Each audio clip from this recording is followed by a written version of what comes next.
حلبان عبد الرحمن محمود دوري حلبان محمد أحمد عبد حرف حلبان عبد الرحمن جابري حلبان عبد الله oo ka wada tirsan baarlamaanka Puntland ayaa subaxnimadiisa ka shirkan jaraa'id ay ku qabteen aqalka baarlamaanka Puntland waxa uu ahaa mid ay uga hadlayeen arrimo kala duwan oo ay ka mid yihiin xaaladda guud ee dalka Soomaaliya gaar ahaan Puntland ciidamo maanta ka soo goostay Somaliland waxayna qaadaceen xafladii caleema saarka ee shalay lagu caleema saaray madaxweyne Axmed Madoobe waxayna codsadeen in dib xorriyadiisii loogu soo celiyo Muuse Cali Jaamac oo saaka lagu xiray magaalada Boosaaso ee xarunta ganacsiga Puntland iyagoona sheegay in iyaga iyo xildhibaano ka wada tirsan baarlamaanka Puntland ay dhawaan u safri doonaan magaalada Muqdisho ee caasimadda dalka si ay u ogaadaan halka uu khilaafka ka jiro.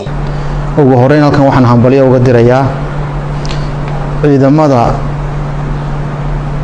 ka soo goostay maleeshiyadkii Hargeysa ee maanta lagu soo dhaweeyay magaalada Ceelbo ee degmada Baran oo ah ciidankii ugu dambeeyay ee ka soo digarigta maleeshiyadka Hargeysa aad iyo aad baan ugu hambaliyeenayaa ciidamada iyo intii ka shaqeysay waxaan la soconaa waxa Kismaayo ka socda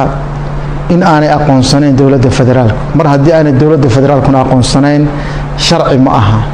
in marka la yiraahdo wax aan sharci ahayn ayaanu u heelinaynaa oo u tagaynaa run ahaantii waxaan u arkaa inay tahay xagaldaacinayo habkii iyo hanaankii loo waday dawladda federaalka oo aanu ka ahayn hooyo ama maamo kale oo halkan iyadana aanu ku soo sheegaynaa insha Allah taala mar haddii dawladdu ka gaabsatay xaq iyo xuquuqdii lagu lahaa federaalka in la raadiyo annaga marka doorkoodii ciyaarayna waxaan isku daynaa insha Allah taala inaan xamar tagno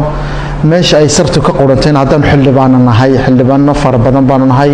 waxaan rabnaa inaan Muqdisho aadno oo aan ogaano halkay sartu ka qorantay haddii federaalku khaldan yihiin aanu khaladkooda soo saarno haddii ay saxan yihiin aanu dawladdeeda qabano marka hore waxaan cudurdaar ka bixinaynaa xariga loo geystay Muuse Cali Jaamac oo lagu xiray magaalada Boosaaso waan cambaaraynaa xarigaas maadaama uu ahaa afayeenkii iyo odayaashii codkooda soo jeediyay ninkii ku hadlayay oo afayeenka oo ahaa xarigaas waxaan leenahay xarig aan raali ka nahay ma aha xarig waafaqsan sharciga ma aha dastuurka Puntland sal iyo raad kuma laha maxay dastuurku wuxuu qorayaa qofka muwaadinka ahi inuu ra'yigiisa xor u yahay inuu dareenkiisa cabiri karo ama qoraal ku cabiri karo ama hadal ku cabiri karo waqti aan dheerayn waxa soo gaaray magaalada Boosaaso wasiiro oo hogaaminayay wasiirka arrimaha dibadda Axmed Ciise Cawad oo ay talo iyo hoga tusaaleyn iyo masiirka ummadda Soomaaliyeed ee masiirka ummadda reer Puntland Saciid Cabdullaahi Dani wuxuu tagay dalka Kenya magaalada Nairobi Ethiopia Addis Ababa tagay Imaaraadku tagay wali inuu san federalism ka aaminsanayn waxa cadeynaya wali magaalada Muqdisho oo laga hogaamiyo dalka Soomaaliya ma aanu tagin madaxda naga tagtay reer Puntland ka tagtayna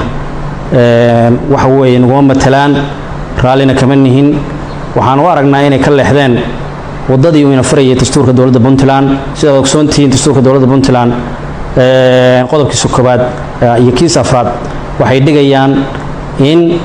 Puntland ay ka mid tahay dawladda Soomaaliya xilna uu ka saaran yahay sidii lagu helaa dawladda Soomaaliyeed laakiin wadada hadda halkan nooga muuqata waa wada qodobkaas jabinaysa cid u warayso qaadayna waxa weeye madaxweynaha dawladda Puntland Farax Maxamed Khaliif Farax Yemani wararka warbaahinta SBC